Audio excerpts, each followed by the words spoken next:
Please welcome our moderator, Bloomberg Television anchor Manus Krani and his panelists, Minister of International Cooperation of the Arab Republic of Egypt, Her Excellency Dr. Rania Al-Mashat, and Minister for Climate, Energy and Utilities of Denmark, Dan Jørgensen.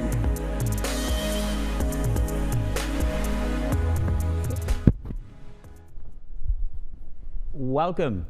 Good to see you. Good to see both of you. The last time I saw this minister, she was corralling 700 or 800 people in Cairo at a conference. But it's great to see you both. Listening to John there setting the agenda for our panel, which is, I suppose, what's the first takeaway from Glasgow last week? We have an app which all of you can join in and ask questions of both the ministers. It is Dr. Rania Al-Mashat and, of course, Dan Jørgensen, Minister for Climate and Energy in Denmark, and Minister Rania, she is the Minister for International Cooperation. So you listen to the language that John used. He used the word furious. Some people were furious about the outcome from Glasgow. Minister Rania, are you furious about the outcome, or is that too strong? No, I think furious is a strong word. I think expectations or anchoring expectations is a better word to use in this circumstance. But let me just give a little bit of background. What we've seen since the pandemic is an acceleration in the rhetoric around climate action, and that's a good thing.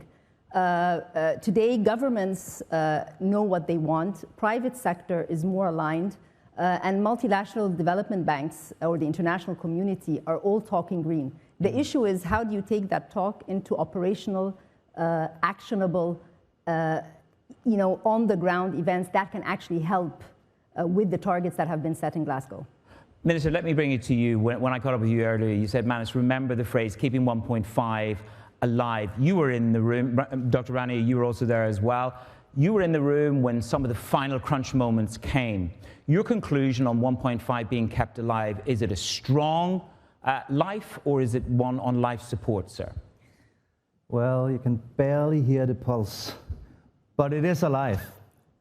Now, you might say, how can you be satisfied with that? And in a sense, I'm not. I think everybody wished that we could have done more, and that we should have done more, not this year, but 10 years ago or 20 years ago. But the fact of the matter is that we're in a situation now where if we had not made the decision that was made in Glasgow, it's fair to say that the chances would have been gone. I mean, if we didn't decide, which we did, to revisit the NDCs from the different countries, that is the pledges on how much they will reduce next year, if we hadn't decided that, then they wouldn't have been revisited until 2025. And by the way, that would have then been with the aim of reducing after 2030.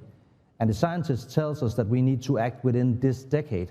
So that's why the decision was so important. Well, that's why political will is incredibly important. I want to ask a poll of the audience and join in. We'll continue our conversation. We'll put it up to the audience. The 1.5 degrees Celsius target for the Paris Accord, is that still possible? The pulse is barely alive. That's the top line from the Danish minister as we stand at the moment. I'm going to get the EM response in just a moment from Dr. Rania. But here are your choices. It's your poll. Vote now. Is the 1.5 degrees Celsius target of the Paris Accord still possible? Yes. Yes, we can do it. And COP26 showed the path forward. No. We're going to shoot through 2 degrees. That goes to the pulse is barely alive. And COP26 fell short. And C, you can get 1 second, and 3, prepare for 3 degrees. We're doomed. I don't know which one you're going to vote for. Vote now. We'll get the results. Your quick response? Well, I just want to say one thing. That you used that question, that headline, shows you what we got out of Glasgow, because actually the Paris Accord doesn't say 1.5. It says well below 2, aiming at 1.5. But because the language is so strong on 1.5 in Glasgow, that is what we're basically aiming at now, which is a great progress. Okay, that's perhaps a more ambitious call, you say, than what was in Paris. Let's have the poll results, and then we'll get a quick response to that as you press. Oh, here we go. No, we're going to shoot through 2 degrees. COP26 fell short. Well, let's talk about where it fell short, Dr. Rania. We're coming in. Yes, we can do it, and COP26 showed the path forward. You've got a busy year next year at Sharm el-Sheikh. No pressure. we're going to shoot through 2 degrees. COP26 fell short. My conclusion from talking to you is it's going to fall short on the financing. That's perhaps what you are most anxious about? Yeah, so basically in order to move forward and achieve the targets, we need the fuel, and that fuel is the money. What we find is that emerging markets and developing markets really are the places where more needs to be done in terms of mitigation, adaptation, and so forth. But these are the countries that don't have the financing.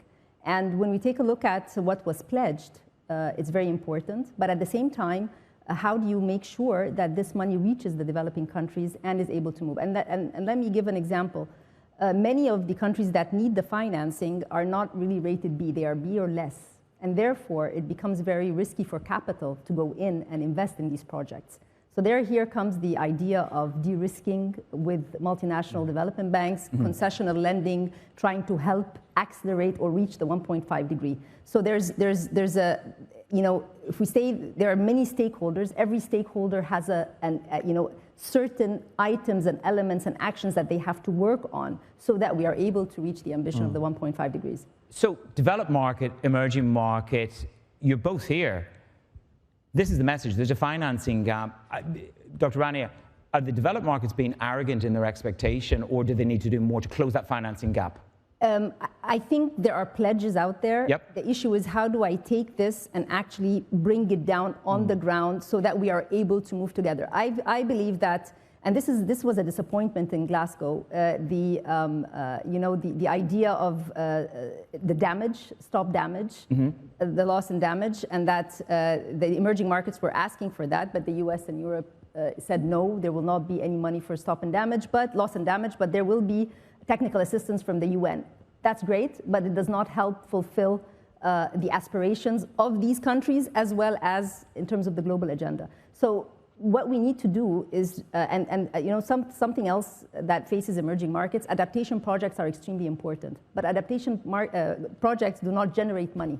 So they're not very attractive for the private sector. They need a lot of investment from the government side. Yeah. And with countries coming out of COVID, out of the pandemic with a lot of debt, yes, this is something else that we have to really think through and find innovative ways of financing that can help the emerging markets, but at the same time push the global agenda.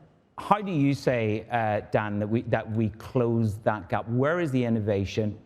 How do you do that? How do you deliver on the demands to EM? Well, depends which gap we're talking about. I mean, there's what I call the small gap, which is the one that was discussed the most in Glasgow, which is how do we deliver the $100 billion yes, a year from 20 to 25 that was promised to the developing world. I mean, it's embarrassing that we haven't delivered that yet. Also because that is actually only the small money, because we know we need trillions. Well, the UN says you need 140. That gap is short by 140, but it's trillions. Why has it failed? Why have those pledges not been delivered? Well, the most obvious reason is that governments around the world haven't been willing to pay up, so to speak. That's one part of the explanation. A different part of the explanation is a little bit more complicated, and that is, I think you referred to that also. It has to do with the fact that there are actually a lot of money out there that could potentially be invested. A lot of institutional investors, pension funds and others actually want to invest in green transformation. But because a lot of the countries that need the money don't have the political and economical infrastructure to receive this money, to make it a secure investment, that's not happening. So the de-risking, capacity building, all of these issues need to be center and forefront of the discussions from now until next year. So let me take that to you, because you and I have caught up on a number of times about multilateralism, various agencies that you've worked with. How do you see Egypt working on crowding in? How do you see emerging markets stepping forward? I mean, the two have got to meet in the middle, don't they, between DM and EM? So let me give an example of Egypt. So when I say different stakeholders have different actions that they need to do, governments need to provide a policy framework. In our case, we dismantled fuel subsidies, which were there for many, many years. Yes. There's an integrated sustainable energy strategy that says we're not using coal for electricity generation. And by year 2022, 20% is going to be renewable. And by year 2040, 60% of our energy mix is going to be renewable. So policy is very, very important. Then comes the idea of multinational development banks. Yeah. You look on the website of any of these institutions and you find many facilities, a climate initiation facility, an integrated coal facility, etc.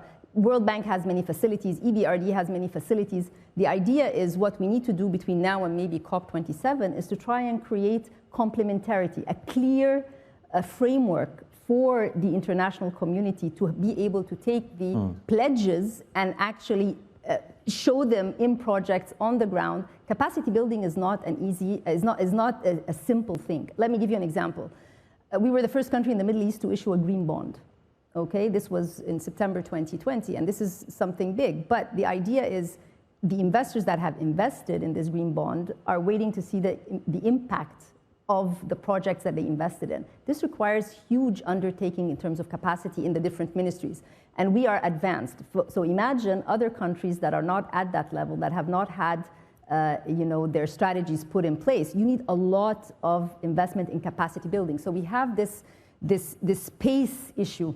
Everybody wants very quickly to go to the 1.5 or to make sure that we reach the 1.5, but there are realities on the ground which have to be addressed. But part of this is about assessing risk, and this is about government assessment of emerging market risk. This is about bank and credit divisions around the world assessing risk on the ground. Well, not only assessing it, you also need somebody that wants to carry that risk.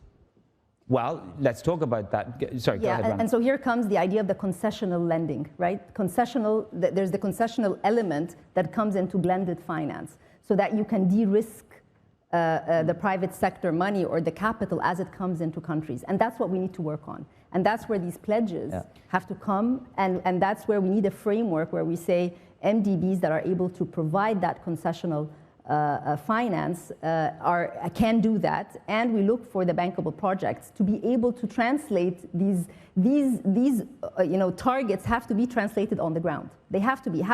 So we want to go beyond the numbers into what we see on the ground. And the final thing, look at how many numbers were put around. The financing gap, it's a small one, it's a big one. There's another SDG gap by 2030. So there are many gaps that are out there. We need to have a clear data quantification.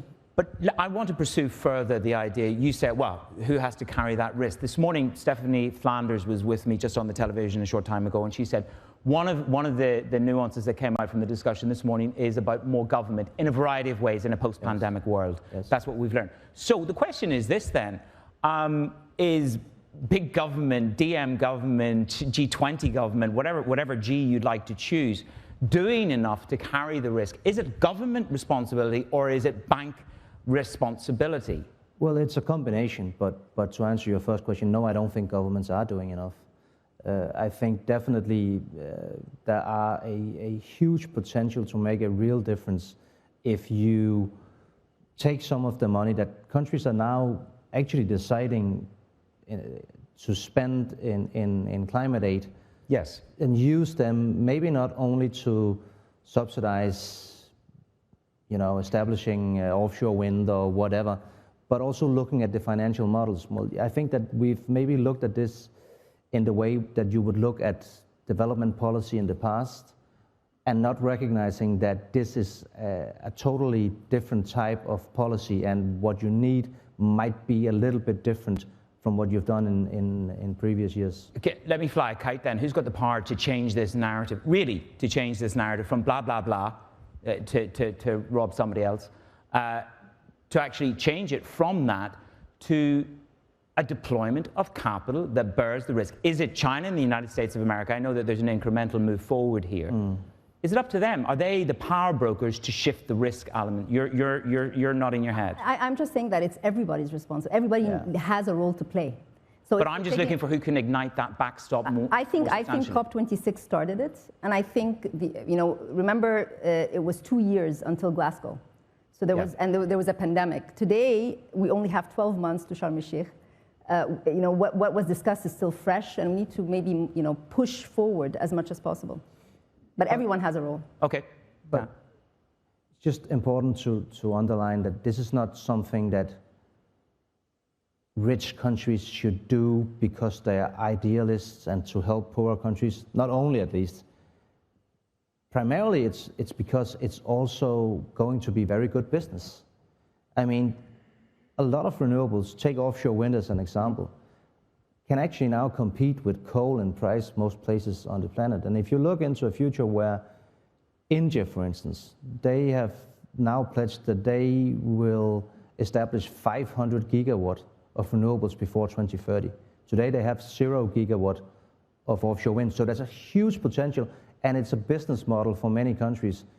My own certainly, but I would assume many countries are looking into this right now. The other theme we managed to snatch just a few minutes, all of us here and there through this morning, was monitoring. So Dan, let me come to you on that. Many pledges, much ambition. The United Nations has limited capacity to chastise people who do not hit their targets, who do not deliver on their pledges. How important is a more robust monitoring framework? Where does that come from? Who does that? Who should take responsibility for that? Well, I do actually think that that's one of the areas where some progress was made. New rules on transparency and monitoring, which most experts actually said nice things about, so that's a step forward. Also, if you look at the market-based instruments, the carbon market, what's called the Article 6 in the negotiations, there we have now established new rules that will secure environmental integrity, for instance, in the sense that we will avoid double accounting, things like that. But there is an underlying problem to all of this, which is that the COP process in the United Nations doesn't make legally binding regulation in the countries that have signed the treaty. That's simply not possible. We don't have a way of sanctioning countries that doesn't fulfill the criteria. Having said that, if there wasn't any consequences of breaking the rules, then I don't think we would have as fierce negotiations as we have. The reason why countries are really engaged in this and why it matters is that there is naming and shaming, and countries are watching each other. And I don't think you'll get away with pledging something and then don't delivering on it. Dr. Rani. I just want to say that in terms of sanctions, I mean the whole principle in Paris Agreement is shared but differentiated responsibility, right? And therefore it is on every country to decide given its development. But something else is happening. We have ESG, which is coming up. We have, under Mark Carney, many stress tests for banks based on how much they do when it comes to green projects. So there is already a momentum when it comes to the green recovery, when it comes to a private sector looking for green projects that generate money, renewables. We had a deficit in electricity. They were exporting electricity because we were able to create many solar projects and actually the energy strategy that I was talking about. So I think that it's not about sanctions, it's about, I think, a global movement towards climate action. Everybody's more aware. The amount of times the word green comes up in conversations, whether it's policy, whether it's national goals, national strategies today have to include green. Otherwise, you won't be able to draw investments, you won't be able to finance your deficit, and you won't be able to show your commitment to this international movement towards climate action. We've 1:20 left, so I'm going to squeeze 2 in. To you, Dan, question from the audience very quickly. Why don't regulators in countries underwrite the first losses in green financing, in EMs?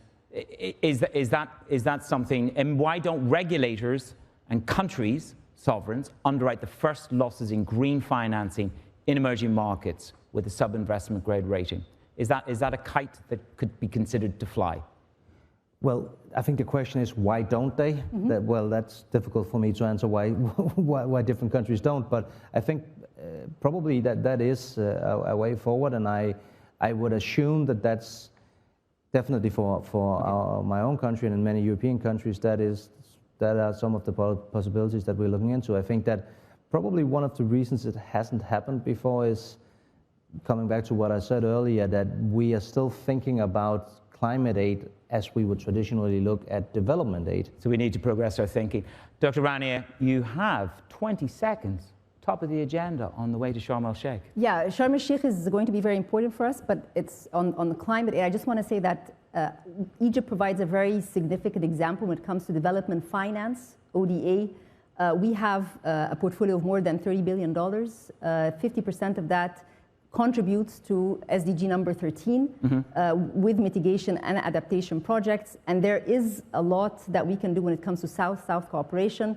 Sharm el-Sheikh is a COP for Africa, and therefore we say United Africa for a resilient future. And there's plenty that we're going to be discussing in the next 12 months to try and create an integrated global framework for this financing. We need to have MDBs in there. We need to find innovative ways to accelerate the blended and to accelerate the de-risking. I hope many in the audience are there. I hope I'm part of that conversation alongside you in preparedness for that event next year.